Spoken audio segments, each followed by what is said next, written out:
અમદાવાદના નારોલ વિસ્તારમાં થયેલી હત્યાની અદાવતમાં બે શખ્સોએ છરી વડે જીવલેણ હુમલો કર્યો હતો, જેથી ગંભીર રીતે ઘવાયેલ મહિલાને એલજી હોસ્પિટલના આઈસીયુ વોર્ડમાં સારવાર અર્થે દાખલ કરવામાં આવી છે. આ મામલે દાણી લીમડા પોલીસે હત્યાનો પ્રયાસ અંગેની ફરિયાદ નોંધી ફરાર બે આરોપીની શોધખોળ હાથ ધરી છે. રઝિયા બાનુનો મોટો દીકરાના નારોલમાં થયેલી હત્યા કેસમાં જેલવાસ ભોગી રહ્યો છે. તેની સામે કેસ ચાલી રહ્યો છે, ત્યારે ગઈકાલે રાત્રે 9:30 વાગ્યાની આસપાસ રઝિયા બાનુ તેની દીકરી આશિયાના દાણી લીમડા વિસ્તારમાં આવેલા દુકાન શાહી જનરલ સ્ટોર પર હાજર હતા.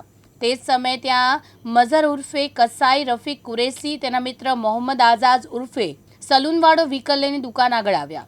નારોલમાં થયેલી હત્યાની અદાવત રાખી મઝર ઉર્ફે કસાઈએ મહિલાને ધમકી આપતા કહ્યું કે આજ તો તેરે કો જિંદા નહીં છોડુંગા. ત્યારબાદ બંને રઝિયા બાનુ પર હુમલો કર્યો. આરોપીઓ છરી વડે રઝિયા બાનુના પેટના ભાગે આડેધડ ઘા માર્યા.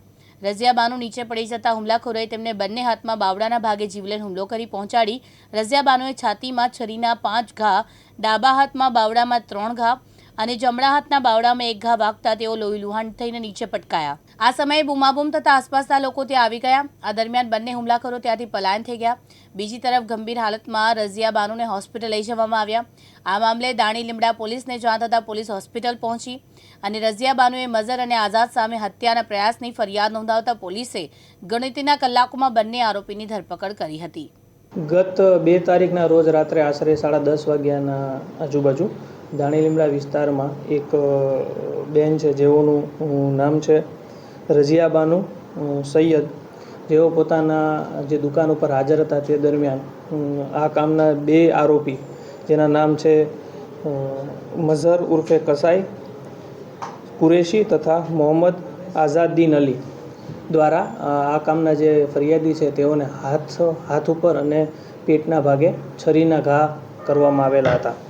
તાત્કાલિક દાણી લીમડા પોલીસની ટીમ સ્થળ પર જઈને આ અનુસંધાને ગુનો દાખલ કરવામાં આવેલો, જેમાં ખૂનની કોશિશ અને અન્ય ભારતીય ન્યાય સંહિતાની કલમ 351(3), 54 GP Act 135(1) મુજબ ગુનો દાખલ કરીને આ કામના જે આરોપી છે 2, તેઓને ગણતરીના કલાકોમાં ધરપકડ કરવામાં આવી છે. પછી વિગતમાં જ્યારે તપાસ આગળ હાથ ધરવામાં આવી તો જાણવા મળ્યું છે કે આ જે ગુનો છે તેનું કરવા પાછળનું કારણ એ છે કે આ કામના જે ભોગ બનનાર છે તેઓના દીકરા દ્વારા આ કામના જે મુખ્ય આરોપી છે મઝરના ભાઈનું મર્ડર 2024માં કરવામાં આવેલું હતું. જે અનુસંધાને જૂની 2024ની અદાવત રાખીને આ કામના 2 આરોપી દ્વારા આ જે ભોગ બનનાર છે તેઓ ઉપર ખૂનની કોશિશનો કાર્યવાહી કરવામાં આવી છે.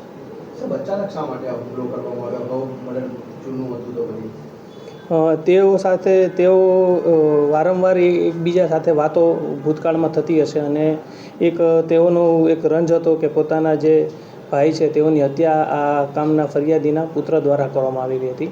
તે અનુસંધાને મોકો મળ્યો તે અનુસંધાને તેઓએ 2 તારીખે આ પ્રકારનું કૃત્ય કર્યું છે. આ જે બંને આરોપી છે તેઓનો ગુનાહિત ઇતિહાસ પણ છે, જેમાં મઝર ઉર્ફે કસાઈ કુરેશી છે તેઓ વિરુદ્ધ અલગ અલગ શરીર સંબંધી 6 ગુનાઓ દાખલ કરવામાં આવેલા છે દાણી લીમડા પોસ્ટ વિસ્તારમાં, અને અન્ય જે આરોપી છે મોહમ્મદ આઝાદીન અલી, તેના વિરુદ્ધ પણ એક શરીર સંબંધી ગુનો દાખલ કરવામાં આવેલ છે.